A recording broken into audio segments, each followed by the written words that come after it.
Hello guys, so welcome to today's show. My name is CHUKS and you're on GFL TV, the home of football. So if today now the first time where they actually see our program, so for you we bring you the latest Arsenal news update as they drop all over the world. So for now, let's actually start with today's news.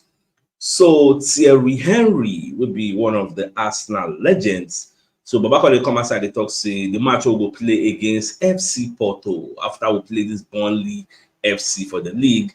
So that match is going to be a very, very tough match, but we are going to pass the test. You get say the major thing we will do for that match, I'm going to make sure so we turn our opportunities into goals because most times we create a lot of opportunities, but we are not converting them. So as long as we turn opportunities into goals, you don't really have any issue to fear.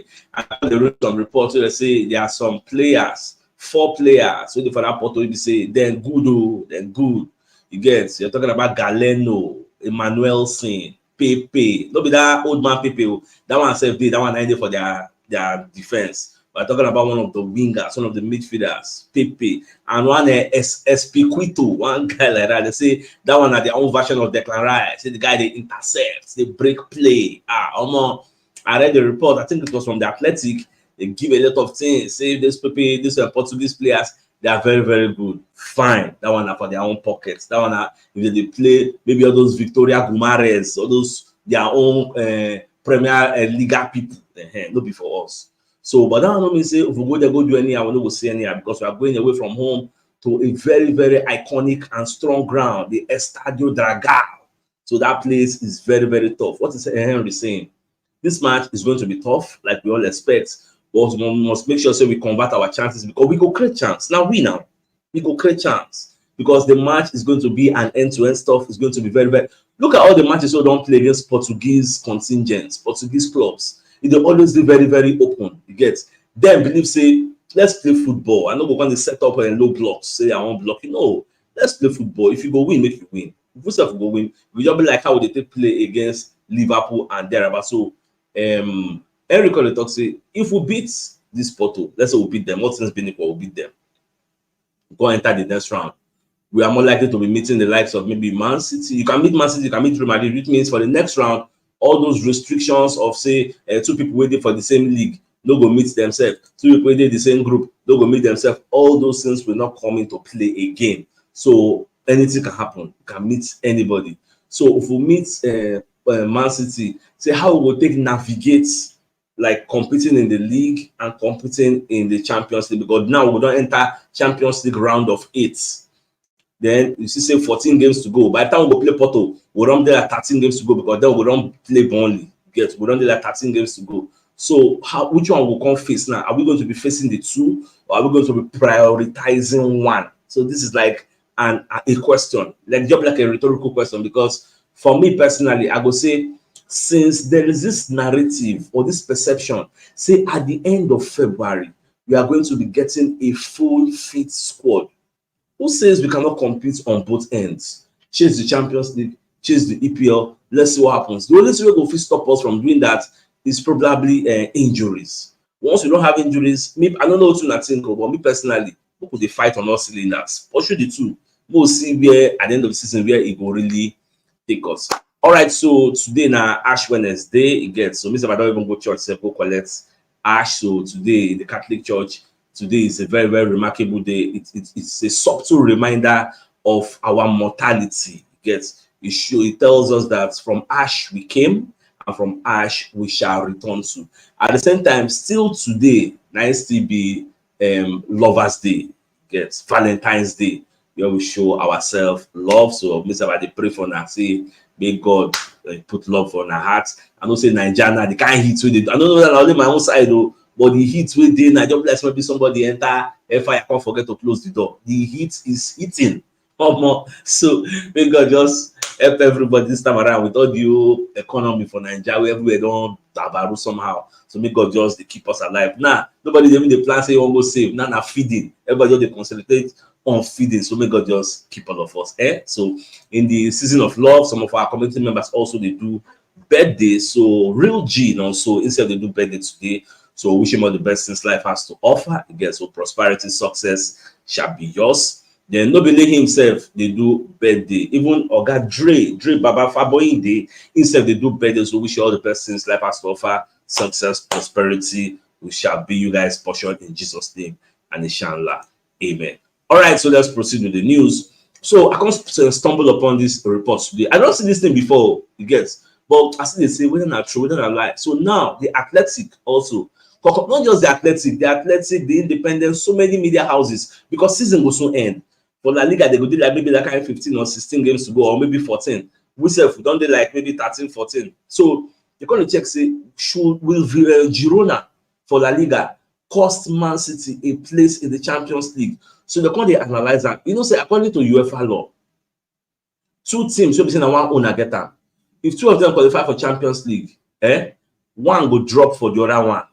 And number one, we say, for example, now, why did they talk about this to be say Girona is second place in La Liga? Man City is in second place in the EPL. If two of them finish second place now, because England has rights like in the hierarchy of leagues, England they higher for Champions League than La Liga. So UEFA will accept Man City, then Girona no go fit enter the competition. But if Girona ends up winning the league and Man City finishes second, for the fact that Girona finished higher in their respective league, Girona will be going to Champions League, Man City no go enter. Now, there's an exception to this rule. Unless the City group reduce their stake for Girona to make sure say they are not the owner on paper, it gets. If they don't do that one, this is what that will happen. Now, there's this argument of about Red Bull Salzburg and one other club. Maybe say I don't forget the didn't escape my head now. Maybe say like the same people and get. So two of them they play for Champions League. So they explain that. I don't forget one big grammar they take explain, but UEFA are aware of that one. So we get what the owners do. We make UEFA accept two of them. So if the City group reduces their stake in Girona, because I don't get the two clubs. If they reduce that stake, then the two clubs can enter. Even self, we can't hear say as Manchester United did. I don't say Sir Jim Ratcliffe is like one of the owners. He owns 25% stake in Manchester United. And like the sporting activities, hiring and firing managers, buying players, upgrading the stadium, these social amenities there, now in they're responsible for that. So the current say if Manchester United qualify for Champions League, they will be facing the same problem because Sir Jim Ratcliffe is the owner of OG Nice.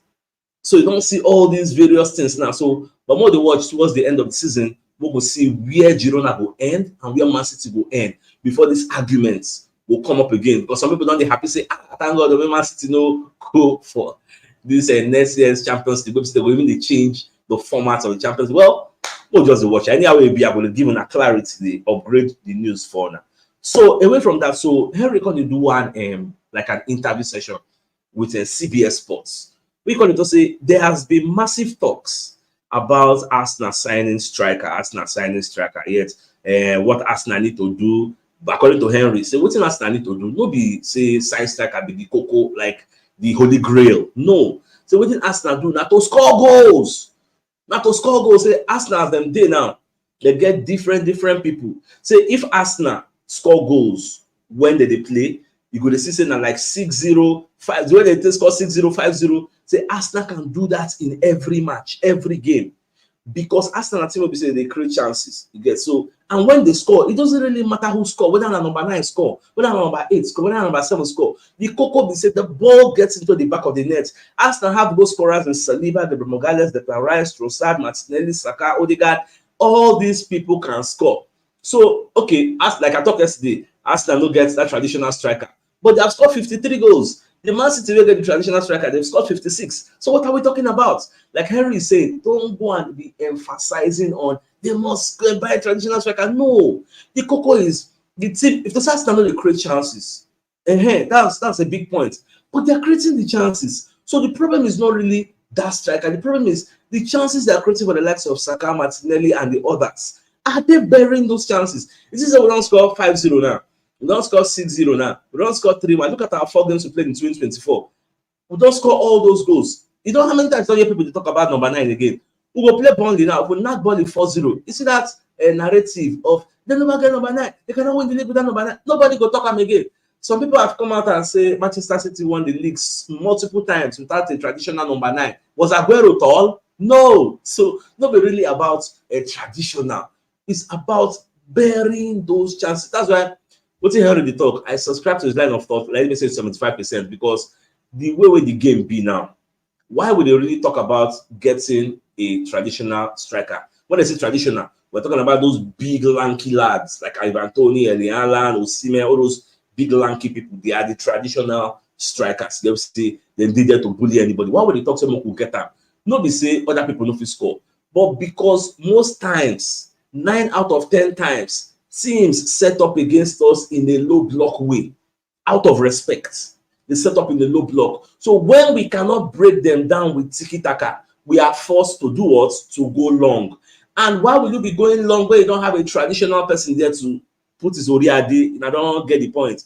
That's why many people they talk someone could get a traditional striker. But look at the way we play now. If you watch the way we play now, Kai Havertz, you go to say be number 9, Martinelli go enter there. Like the front 4 or front 5, they interchange their positions. Look at Saka's second goal against these people who play last. Saka was in between 2 midfielders and 2 defenders instead of going to the flank. So they interchange. So the defenders don't really know who am I holding. If they don't man marking, you don't know who. So that's really the bone of contention. So my mom will say, we just create the chances and continue scoring. That's very, very important. All right, so I stumbled upon this reports this morning. In fact, it's been on the trend since yesterday. So Daily Mail brought out a report about it. The Independent brought out another report about it. Even the Goal brought out the report. I first treat this Daily Mail owner. So let me read the headline, just the headline, because me, I don't read the report. So I might just read the headline for now.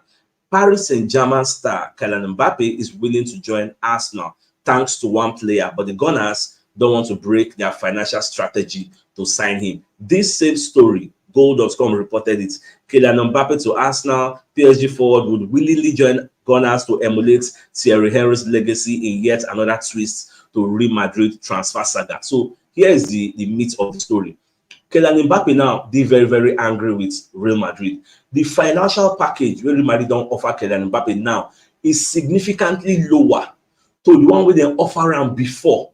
You get that way we say never signed PSG contracts to the one where they offer him before. So he's angry to say instead of going a step higher, you get to entice me to come and join you, you are going steps lower. For that reason, because they check other alternatives. Liverpool are interested in signing him, but because of the financial package is huge, Liverpool going to get double mind. On the other hand, Thierry Henry don't reason Kylian Mbappe to bust in brain. So Mbappe didn't say he won't follow in idol because Thierry Henry is his idol. So they don't say he won't emulate Thierry Henry, can go join Arsenal. You get so that him go fit do what Thierry Henry don't do. Kylian Mbappe has played over 200 and something games for PSG and scored over 200 and something goals. He is the epitome. He is the example of prolific and clinical. You get so that is why I relish the opportunity. Get say maybe he won't sign for us, but the problem is we don't have that financial clout. Get we don't have that financial muscle to actually sign Mbappe. So unless he's going to be reducing his wage demands, because we know we won't like to break our wage structure. We will not set up our team. Imagine paying a player maybe 500 and something or 600,000 pounds per week. I don't think we have ever done that. It will be like maybe times 2 of what we did. Higher, so I think so that maybe like paying somebody 350, paid Aubameyang, paid Ozil, but paying somebody 600, 700, and it's going to be coming as a free agent, which means you go give a sign-on fee, maybe like maybe 60 million. So these are the financial implications. That's why Goal they tell us there's a twist in all this matter. So more they check at the end of the but one thing where they certainly say he doesn't want to remain at PSG. That is certain. So whether I'm going to go Real Madrid, whether I'm going to go Liverpool. Now where club they even come up for Liverpool, I don't see him going there because that place they never even get certainty. So whether it's coming to Arsenal, well, nobody knows. Get so more just away because all the papers are reporting the same thing. Kylian Mbappe to Arsenal. We check Twitter now is trending. Kylian Mbappe to Arsenal, but do we really have that financial muscle to actually make this happen? I don't see that happening. All right, so away from that, so injury updates on Tomiyasu. Tomiyasu is expected to return against Burnley because I thought I tell us say the guy gets small niggling injury. Don't be saying one kind of big something. They just made them no player for the match will play last. Get me no blessing we just spoil things. So making rest. Now we say don't rest, plenty. We're expecting him to come back. But even if he don't come back, we are in safe hands with Kivio. Get at the same time, Ben White. Ben White is another person who get a clean bill of health. You know, they really get injury that much. Check him now. You know, they really get. You gotta overplay this season. You know, they really get injury that much. So myself, I really happy with him. So moving forward, so more injury updates. Timber is coming back, is unknown. Then Thomas Partey is coming back, is unknown. Smith Rowe coming back is unknown. Surprisingly, even Gabriel Jesus, his return date is unknown. So nobody really know when all these guys they come back to come play for us. But I saw the reports on Football London. I was even surprised. Gabriel Jesus very, very serious. And surprisingly, he got the injury in the training. So I don't know. Well, we'll just keep our fingers crossed. So this morning, I stumbled upon another report. We're going to say Mario Kozia Dubry, that the guy loves Arsenal and hopes to find a pathway to the senior team as the contract talks continue. So every player, the guy is 18 years, by the way. So every player, their dream now, made them not stay for bench, made them still play for the club they want to represent. The guy don't they I check today. I go to research, I can check in Arsenal history. This guy played for Arsenal under 6, play for Arsenal, play for England under 17, 16, play for Arsenal under 19, 18, now in the Arsenal under 21. I call it checking goals charts. This last one I don't score. The last season he scored for the under 21. He scored 12 goals and 8 assists. He's very prolific when he plays for the under 21, which is why they want fast track him into the senior team. So I just pray say make him accept the contract. This is Bukayo Saka when he started. Who knew Saka would become this big? So all of us will look at Jose Amaro Dubry now. You look at saying 18 years that's small, but in the next 3 years, the guy fit better surpass even the Bukayo Saka way they see. Because according to Wilshere, we've been coach. We just say the problem he has is his decision-making process is slow. So if he started to make quick thinking and quick decisions, the guy could blow up. So you never can tell. So moving on, Alan Shearer from Commerce to say Arsenal and Liverpool are making the 2023-2024 season very, very exciting. If not for two of them, Man City would have used the Premier League as a monopoly. If for just they less competitive, or just they carry the league up and down. Go and look at Serie A. Do you know that in the last 3-4 seasons in Serie A, nobody don't win the league twice? Now different people they win now. If Inter winner, AC Milan go winner. If AC Milan winner, Napoli go winner. Now so they just share among themselves. When they talk say something is competitive, now Serie A, that's their league, that their Scudetto is very highly competitive. This season, Inter the lead again. At the end of the day, Juventus can usurp them and win it. Could be say the last 4-5 years now. Now separate winners. That's how it's supposed to be. But look at England there. Man City just collabing the team. But now we try to break that monopoly. Well, look at what is happening in the German Bundesliga. Bayer Leverkusen is becoming very, very stubborn. You get they let Bayern know say this time around, not just Bayern and Dortmund say this time around we are coming in between the two of you and we are breaking your monopoly. They are at the top of the league, 5 points ahead of Bayern Munich, with how many games to go. So are they very happy? They beat Bayern at 3-0, 4-0. I don't forget the score, but they just beat Bayern with all their hurricane and everybody. Knock them. I said tomorrow, not the. I was very, very happy with that result because I didn't like to see the stories of underdogs. They come outside and do things. That was the same thing I was hoping Girona would do, but I don't understand. Girona come be like say they fear Real Madrid. The Real Madrid don't run away with the La Liga. So it is what it is. So my dear Arsenal lover, the biggest news of the day, now be the fact say Thierry Henry will be one of our legends. They come outside and talk say a way to FC Porto will be very, very tough.